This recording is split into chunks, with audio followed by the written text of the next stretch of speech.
Buenos días, hermanos. El Señor Jesús les bendiga grandemente. Qué grato es volver a reunirnos, volver a estar en casa con nuestras familias y volver a tomar este tiempo en familia para estudiar la palabra del Señor.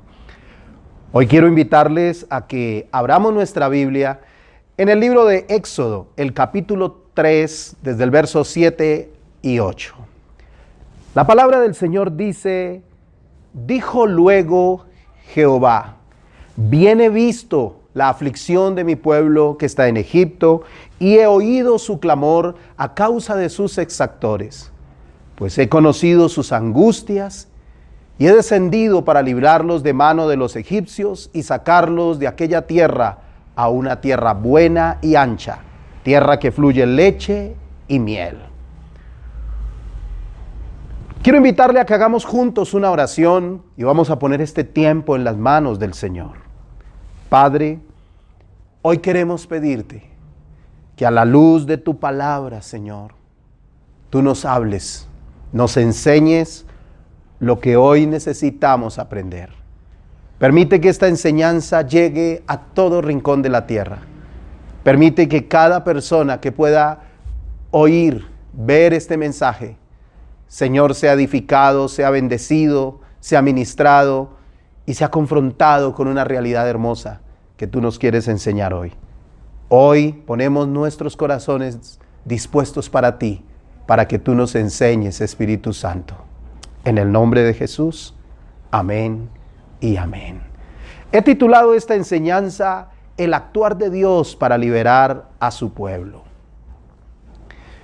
Haciendo una lectura en mi devocional personal, me encontré con este pasaje que bendijo mucho mi vida, porque me hizo pensar en 4 cosas que muestran el actuar de Dios para liberar a su pueblo.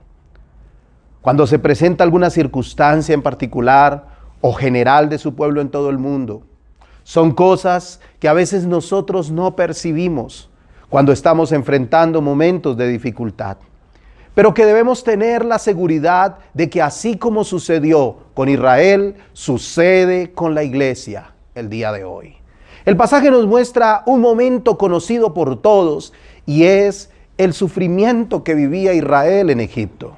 La esclavitud, el trabajo forzado, el deseo de que algo pase, de que el Señor se acuerde de su pueblo y actúe en favor de éste. No podemos olvidar, mi amado, que Dios tiene tiempos y que Él actúa en ellos. Sin embargo, no podemos dejar de creer que Dios está pendiente de sus hijos y que Él va a actuar en el momento preciso para liberar a su pueblo. Lo primero que veo en el actuar de Dios es que Dios ve la aflicción de su pueblo. El versículo dice: bien he visto la aflicción de mi pueblo que está en Egipto. Yo quiero que usted hoy se quede en su corazón con la seguridad de que Dios está viendo cada una de las circunstancias difíciles por las que usted está pasando.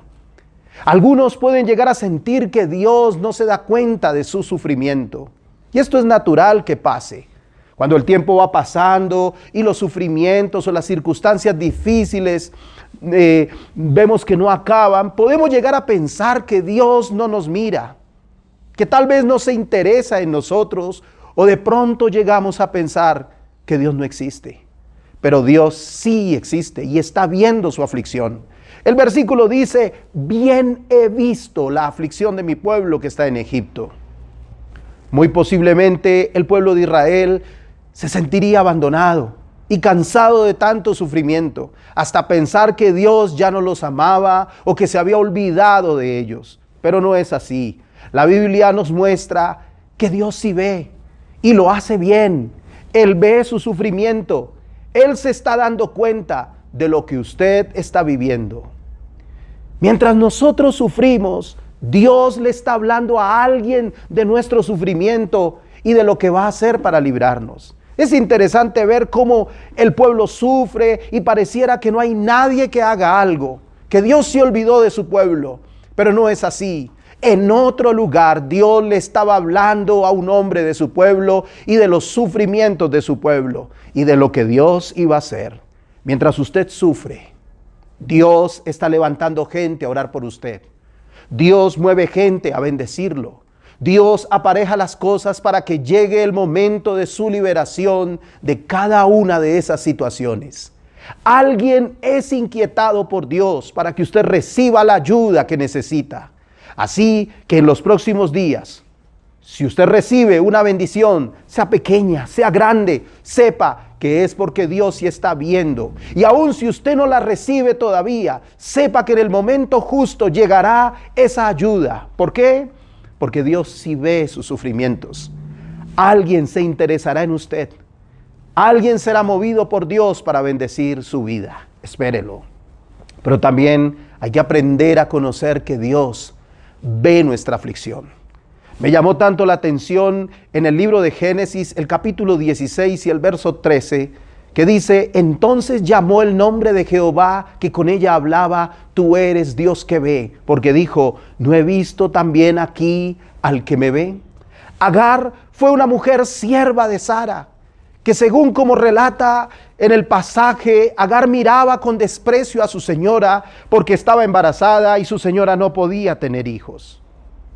Entonces la manera de Sara responder a eso fue afligiéndola.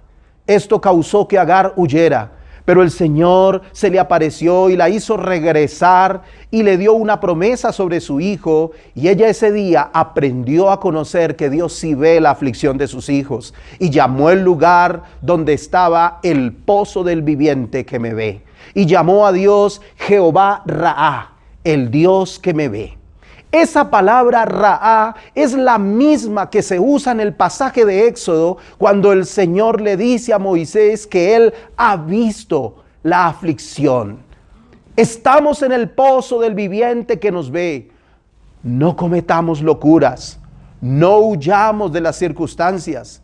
Esperemos que Él está viendo nuestra aflicción y pronto nos sacará de ella. En segundo lugar, en el actuar de Dios es que Dios oye el clamor de su pueblo. El versículo dice, y he oído su clamor a causa de sus exactores. Lo primero que nosotros hacemos cuando sufrimos es levantar nuestra voz a Dios e implorar su ayuda. En días pasados hablaba con un hermano y él me decía, es que yo siento que Dios no me escucha. Yo pensaba, así deben estar sintiendo muchas personas alrededor del mundo. Sin embargo, hoy quiero decirles que Dios sí oye el clamor de su pueblo. La palabra clamor en el hebreo es tza'ak, que significa dar un grito desgarrador, quejarse, clamar. Yo no sé si usted ha hecho alguna de las anteriores. Sepa que Dios sí oye. Y me llamó la atención que la palabra usada para oír es shamá. Y hace referencia a oír inteligentemente, a la cercanía de Dios que le permite perfectamente escuchar lo que decimos. Este Shamá está asociado con el nombre de Dios, que significa Dios está aquí. Significa entonces que Dios está tan cercano a nosotros que Él escucha nuestro clamor. La Biblia dice que los oídos de Dios están atentos a las oraciones de los hijos de Dios. No podemos dejar de clamar a Dios. Jeremías 33:3, usted conoce este versículo, dice, clama a mí y yo te responderé y te enseñaré cosas grandes y ocultas que tú no conoces. La invitación de Dios es a que levantemos un clamor que tendrá respuesta en Dios y estará acompañado de una revelación de cosas que no conocemos y que están ocultas para nosotros. Si yo asocio esto con lo que estaba sucediendo a Israel en aquellos días, ellos desconocían que Dios tenía un plan de liberarlos, de llevarlos a través del desierto a una tierra buena, donde fluía leche y miel. Ellos clamaban a Dios y Dios los oía, y el Señor estaba preparando todo para darles su bendición. No deje de clamar a Dios, no deje de creerle. Él está preparando su bendición y en el tiempo señalado, esta llegará. Pese a que el clamor de ellos era un grito desgarrador, algo desesperante, Dios aún así los oía y estaba próximo a darles una respuesta. Hay que aprender a conocer a Dios como aquel que escucha la oración de sus hijos. Viene a mi mente una mujer que clamó a Dios en un momento de angustia y le pidió a Dios que le diera un hijo. Ella sufría porque no podía tenerlos, pero un día se metió en la misma presencia de Dios y le pidió lo que tanto anhelaba. Ella clamó y el Señor oyó su clamor y le concedió su hijo. Es más, su hijo se llamó Dios escucha, Samuel. La misma Agar de la que hablábamos hace un momento, cuando llegó definitivamente el momento de salir de la casa de su amo y que se quedó sin agua en medio del desierto y en medio de la angustia, ella lo que hizo fue abandonar a su hijo y ponerlo debajo de un arbusto para no verlo morir. Pero ese muchacho llamado Ismael, Dios me escucha, lloró y el Señor oyó su llanto y le dio vida. Jabes invocó el nombre del Señor y le pidió algunas cosas porque estaba cansado de su dolor, y Dios lo oyó y le otorgó lo que pidió. El mismo Señor Jesús expresó: te doy gracias, Padre, porque tú siempre me escuchas. Esas son manifestaciones de un Dios que oye el clamor. Así que usted hoy sepa que Dios lo escucha.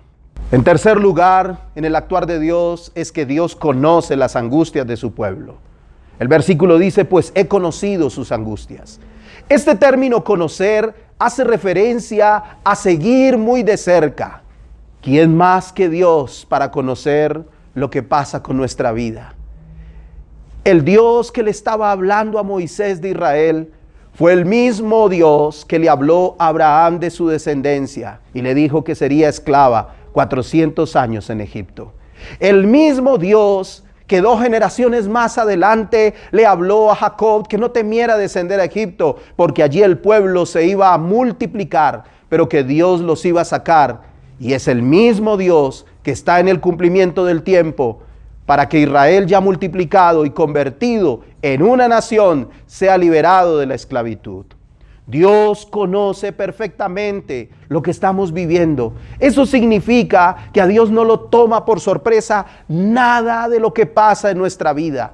Él sabe perfectamente por lo que estamos pasando y sabe perfectamente cómo actuar y qué hacer para liberar a su pueblo. Dios conocía perfectamente las angustias de Israel.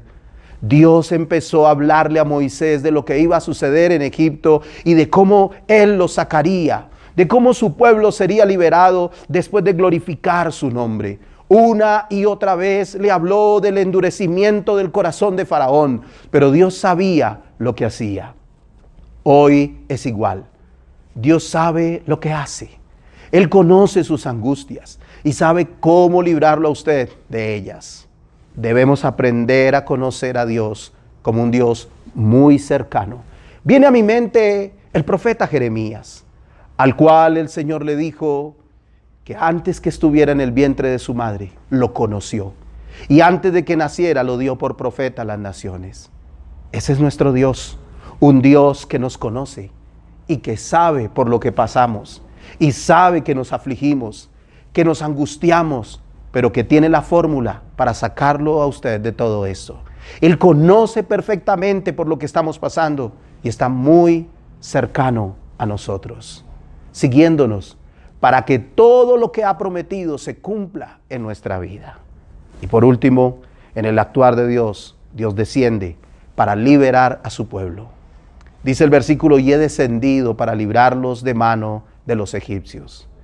Que Dios descienda significa que Él mismo se va a personar de la tarea de liberar a su pueblo y que su mano poderosa estará haciendo cosas a nuestro favor. Es como si Dios se pone en la posición del que sufre.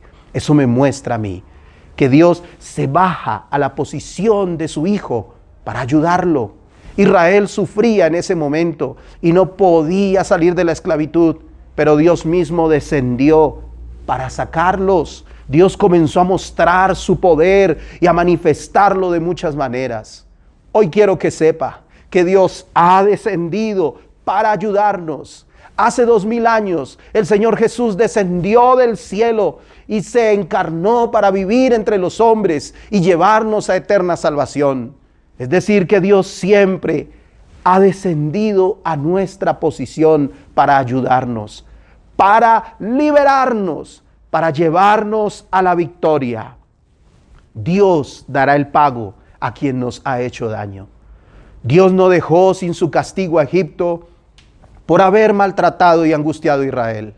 Dios libró a Israel y se glorificó, pero Egipto, que se levantó para hacer daño al pueblo de Dios, recibió su merecido. Dios conoce lo que usted pasa y todo lo que le han hecho, las angustias de su corazón, y en el momento indicado, Él obrará a su favor y le dará a usted la victoria, a sus hijos les dará la victoria. Dios nos guía hacia la libertad total. El Señor, cuando sacó a Israel de Egipto, Él mismo se puso como columna de nube en el día y como columna de fuego en la noche. Nunca antes se había conocido tal cercanía de Dios con un pueblo como sucedió con Israel. Dios mismo estaba presente, sacándolos de la esclavitud y llevándolos por el desierto a su tierra. Hoy el Señor hace lo mismo con su iglesia. El Señor descenderá por su pueblo para sacarlo del mundo y llevarlo a la libertad. He visto, hablando de este tema las últimas semanas, porque hemos estado tratándolo, he visto que el Señor prometió descender para llevar a su pueblo a la eternidad. En la primera carta del apóstol Pablo a los tesalonicenses, el capítulo 4, el verso 16 y 17 dice: porque el Señor mismo, con voz de mando, con voz de arcángel y con trompeta de Dios, descenderá del cielo. Eso me muestra que Dios siempre ha descendido y lo hará otra vez, porque dentro de su actuar está contemplado el descender para liberar a su pueblo. Dios nos librará de este mundo. Dios nos llevará a la casa de su Padre. Dios descenderá para levantarnos. Me llama la atención que la palabra descender en el hebreo es la palabra natsal, que significa arrebatar, redimir, librar, salvar, liberar, sacar, separar. 4 cosas que hace Dios. Dios ve, Dios oye, Dios conoce, Dios desciende. Son nuestra garantía en momentos de aflicción. Son nuestra victoria en momentos de lucha. Y son nuestra esperanza para seguir firme hacia adelante. Quiero invitarle a que ore conmigo, a que juntos pongamos este tiempo en las manos del Señor.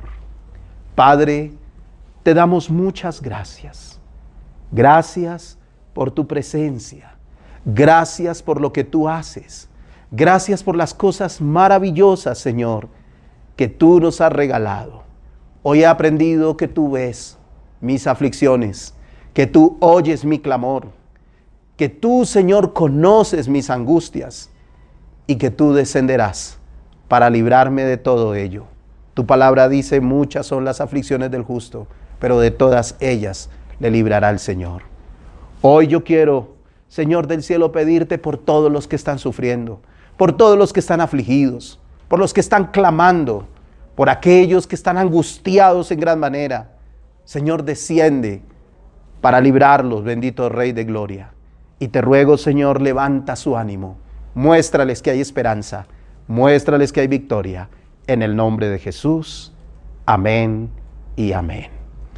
Amigo que me escuchas, esta también es una muy buena oportunidad para abrir el corazón y entregarle nuestra vida al Señor Jesús. Yo quiero invitarte a que hagas 3 cosas. Número 1, reconoce que has pecado. Número 2, pídele perdón a Dios por tus pecados. Y número 3, abre tu corazón e invita a Jesús a entrar en tu corazón. Quiero invitarte a que hagas una oración conmigo donde puedas cumplir estos 3 pasos. Pero además de eso, añádele una convicción fuerte en tu corazón de que Jesús es el Señor de tu vida. Di conmigo: Señor Jesús, hoy reconozco que he pecado contra ti, que he cometido muchos pecados en mi pensamiento, en mis palabras, en mis acciones, y aún muchas veces, pudiendo hacer lo bueno, no lo he hecho. Te pido perdón, Señor, por los pecados que he cometido. Y hoy, Señor del cielo, abro mi corazón para que tú entres en él y hagas de mí una persona nueva, una nueva criatura. Hoy, Señor, yo quiero pedirte que entres en mi corazón, porque desde hoy yo confieso que Jesucristo es el Señor de mi vida, mi único y suficiente Salvador. Gracias, Señor. Amén.